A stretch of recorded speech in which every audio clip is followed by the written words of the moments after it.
Olá! Iniciaremos identificando a origem da filosofia grega, os seus primeiros filósofos, as disciplinas e a implicação dela no direito e no business. Introdução ao pensamento filosófico. O ser humano necessita compreender o que está à sua volta, para saber o melhor modo de agir para responder às suas dúvidas, referentes às questões mais simples do cotidiano, os porquês de alguns fatos, de alguns fenômenos, e inclusive os critérios que possibilitam os melhores modos de sobrevivência individual e coletiva. Identificar as relações sociais que são mais adequadas, que são justas e pacíficas. A filosofia surge como um modelo para responder a esse apelo humano, de compreensão do mundo, de si e de orientação para a ação, para o viver. O modelo filosófico tem como essência uma compreensão racional. Para os gregos, isto é identificado na palavra logos, que dá a ideia de um instrumento intelectivo que permite compreender a essência, a proporção, a substância, o que define um ser, um fenômeno ou uma ideia. O uso da razão como instrumento da relação entre o homem e o mundo cria a atitude filosófica que permeia todo um estilo de vida grego. As ideias, as condutas são refletidas, são colocadas em dúvida para que se chegue ao que de fato é real e com isso possamos identificar que algo é. Mas também tem um caráter prático da compreensão adequada do que algo é. No nosso cotidiano, por exemplo, ao identificarmos as características de determinado ser ou fenômeno, fato, além da tranquilidade de compreender aquilo, temos a possibilidade de uma decisão elaborada sobre como devemos proceder em relação a determinada situação. Um estudante, pela atitude filosófica, pode estabelecer uma hierarquia sobre o que é prioridade para a sua formação, o que é essencial nas coisas, na sua vida, sobre aquilo que tem valor para o seu período de formação. A atitude filosófica vai construindo uma dinâmica de pensamento, que podemos chamar então de racionalidade. Um dos temas centrais da filosofia é a busca pela verdade, pois tendo em vista esta, estabelecemos a ideia de certo, de errado, de verdadeiro, de falso, de adequado, de inadequado.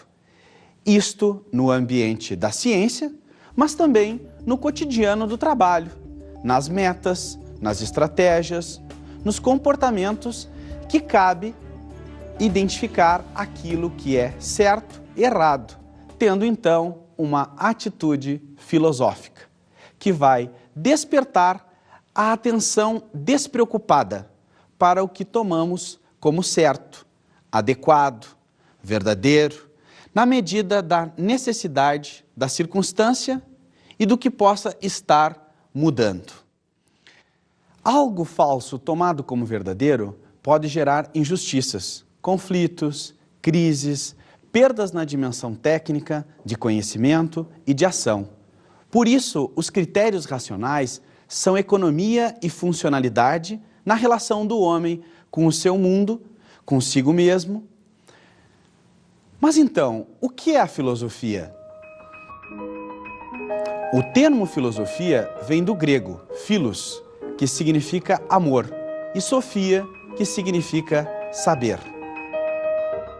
O filósofo não é aquele que já sabe tudo, mas aquele que se coloca com responsabilidade e profundidade, de modo racional, a construir um saber sobre a realidade e, na medida desta compreensão, construir as condutas e instrumentos como princípios, regras, instituições que permitam a realização e a felicidade dos indivíduos e da sociedade. E o que eram os mitos para os gregos? A filosofia sucede outro modo de saber que já existia na Grécia, chamado de mitologia, que era um conjunto de mitos. O mito surge como um conjunto de conhecimentos sobre a realidade construído em diferentes povos para orientar as suas tribos sobre determinada temática da vida. Seja a natureza, o cosmos, os sentimentos, a vida em sociedade. Os mitos eram narrativas que explicavam a relação entre causa e efeito através sempre da presença dos deuses.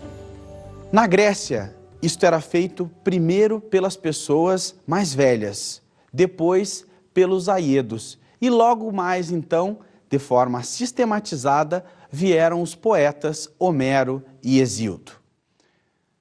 A mitologia grega já continha, segundo Aristóteles, um modo de racionalidade que permitia se aproximar do real e, com isto, compreender e agir adequadamente sobre este, o que diferencia de outras culturas e por isto vai servir de base, de matéria-prima para a filosofia, sendo que este modo de compreensão e vida do espírito grego, por ser conduzido pela razão, vai se diferenciar de culturas anteriores, como a egípcia, a suméria e os fenícios, tendo como exemplo disto a racionalização da vida em sociedade, trazendo para o homem a responsabilidade sobre o que é justo e criar instituições humanas para organizar a vida de modo racional. O exemplo disso é a polis e a democracia.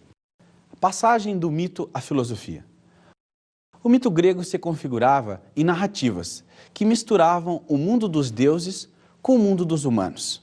E os acontecimentos que permeavam a vida tinham suas explicações em representações de personagens divinos, que respondiam por dimensões humanas. Por exemplo, Afrodite e Eros respondiam às questões da sexualidade.